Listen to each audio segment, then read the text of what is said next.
Bonjour à tous, eh bien cet après-midi je vous fais une petite vidéo pour vous montrer comment je procède pour entoiler mes avions en d'éperon au papier craft marron donc l'on trouve ici. Alors cet après-midi je vais entoiler mon BF109K. J'ai ici l'aile, j'ai prédécoupé les laits de papier craft que je vais utiliser pour l'aile. L'autre pour le fuselage, eh bien tout est ici, hein. J'ai tout prédécoupé en fait pour pas avoir à revenir par la suite dessus. Alors pour entoiler au papier craft, il me faut donc un récipient avec un pinceau pour étaler la peinture et la colle. Et la colle, bah, moi j'utilise ça tout simplement de la colle à papier peint. Alors certains rajoutent la colle à bois, bon, à voir selon ses habitudes, mais moi j'utilise directement cette colle comme j'utiliserais sur un papier peint. Donc un réglet, un cutter, des ciseaux et enfin pas du lait, hein, mais dedans il y a de l'eau pour préparer la colle, puis nettoyer quand il y a besoin de nettoyer. Donc voilà, donc tout est prêt pour l'entoilage. Je vais préparer la colle et on va pouvoir s'attaquer à l'aile du BF109. Donc j'ai commencé l'entoilage de l'aile. J'ai pré-encollé les laits de papier craft avec de la colle que j'ai préparée. Donc je fais en sorte de préparer une colle pas trop épaisse non plus pour le poids. Hein, j'essaie de faire assez liquide. Et donc voilà, une fois que ça c'est fait, eh bien, je vais remettre de la colle sur la portion que je vais entoiler. Alors il n'y a pas besoin d'en mettre une tonne, hein. On étale bien ce qu'on a mis. Voilà, on n'oublie pas de bien entoiler, de bien encoller pardon, les champs. Hop. Voilà. Et une fois que c'est fait, donc je prends le lait correspondant. Donc là il s'est bien détendu. Donc là c'est bien l'Intrados. Il s'est bien détendu et je le mets en place sur l'aile. Ensuite je le centre le mieux possible et c'est impeccable. Une fois qu'on a fait ça, eh bien on vient chasser toutes les bulles. Hein, on tend bien le papier craft. Après il ne faut pas s'inquiéter. Au séchage, pardon, ça va bien s'étirer.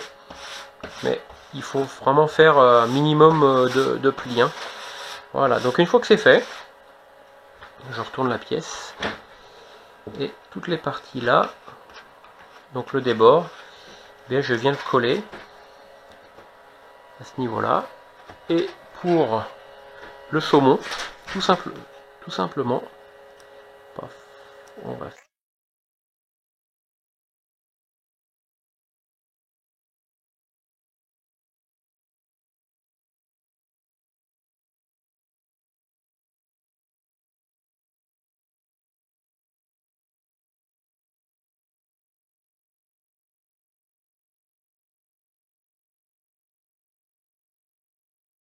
et voilà, impeccable. Donc pour le saumon, ensuite on va faire au niveau de l'aileron. Alors au niveau de l'aileron, on va couper à 45 degrés par rapport à l'angle. On fait pareil pour ici. Là ça sert à rien de laisser un gros morceau. Donc on peut enlever cette partie là. Voilà. Donc là je vérifie qu'il y a de la colle là. Je rajoute un petit peu. Voilà. Donc le surplus de colle on l'enlève. Voilà. Alors pour cette partie là, on fait la même chose.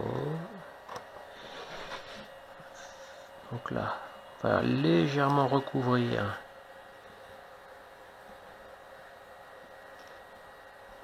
l'extrados. On découpe.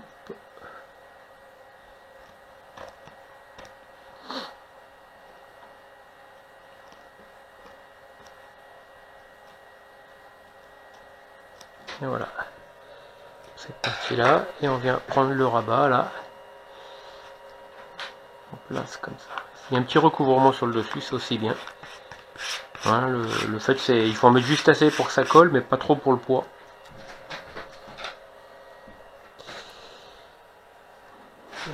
Hop. Tac. Là, vu qu'il y a un angle, je coupe là. Donc là, c'est vrai que j'aurais pu le couper un petit peu, mais bon, ça fait un bon. Voilà. Et voilà. Donc là, il y a un bon recouvrement.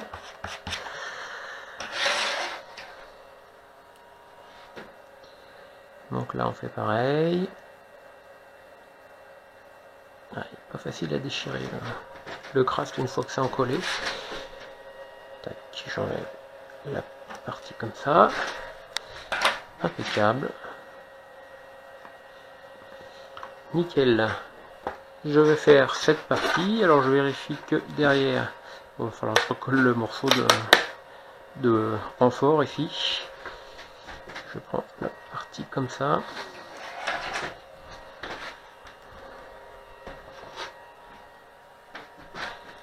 Et là je fais là exactement la même chose. Je coupe 45 degrés.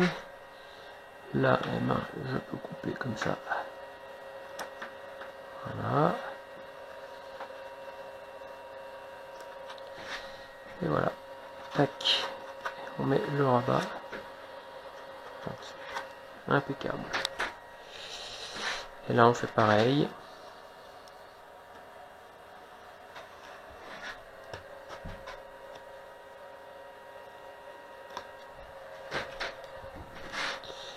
On fait un petit trait de coupe pour le passage de la corde à piano. Et nickel. Voilà, donc là on a entoilé l'Intrados. Donc on voit il n'y a pas de pli. C'est nickel. Donc on peut encore appuyer sur les bords hein, pour bien que... Il faut bien que ça colle sur les bords, c'est important. Parce que maintenant on va entoiler l'extrados de l'aile. Alors pareil, on remet de la colle.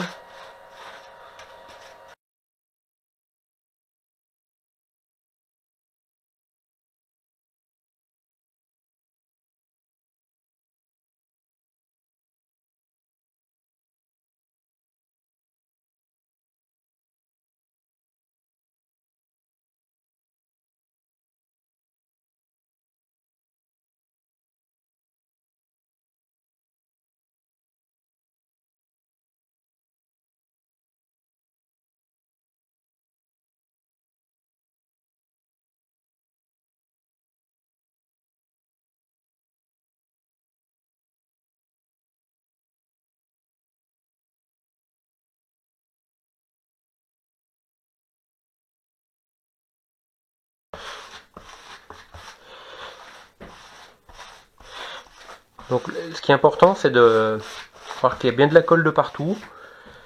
On enlève tout le surplus. Voilà, ça fera toujours ça en poids de gagner. Et voilà. Donc l'aile entoilée du 109. Je vais faire pareil avec la demi-aile gauche, donc je ne vais pas tout filmer, c'est le même principe, hein, on a bien compris. Hein, de mettre juste ce qu'il faut comme colle. Et puis d'entoiler toutes les parties, hein, c'est pas compliqué.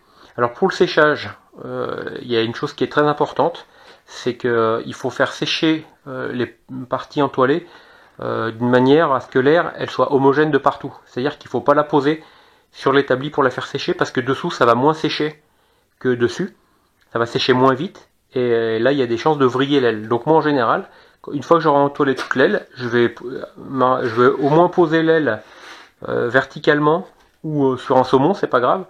Voilà l'ensemble de l'avion entoilé. Il est bien sec. J'ai attendu 48 heures parce qu'on est l'hiver. Dans l'atelier, il fait entre 10 et 15 degrés. Donc le temps de séchage est beaucoup plus long. Donc j'ai entoilé le fuselage. On voit que c'est quand même une belle finition quand même. Bon, il y a 2-3 défauts qu'on peut poncer. C'est quand même l'avantage du craft, hein. Je peux poncer cette partie là pour pouvoir gommer tous ces défauts. Donc le fuselage, l'aile, ici, là, donc il y a bien séché aussi. On voit un défaut ici sur le bord d'attaque de l'aile droite. Je ne sais pas si vous voyez bien, juste à ce niveau là. Et à ce niveau là, ça fait un petit pliure, donc c'est pas un problème. Je vais prendre un cutter pour couper la pliure sur toute sa longueur, remettre un peu de colle et le problème est réglé. Avant de peinture, je ferai un petit coup de ponçage et puis je pourrai peindre directement dessus. Alors en devis de poids, avant entoilage, l'avion pesait 434 grammes, après entoilage 499 grammes, 500 grammes, ça m'a fait donc prendre 65 grammes. Donc voilà le devis de poids pour l'entoilage du Messerschmitt 109, 1,20 m d'envergure, donc 65 grammes. Donc je trouve que c'est tout à fait raisonnable en rapport de la résistance que cela apporte sur l'avion. Donc vous noterez, hein, aucun vrillage, c'est nickel. C'est important, et ça je vous le répète, quand on fait sécher l'aile, surtout l'aile, hein, c'est un gros morceau, je l'ai fait sécher debout en fait ici. Je l'ai fait sécher comme ça. Voilà.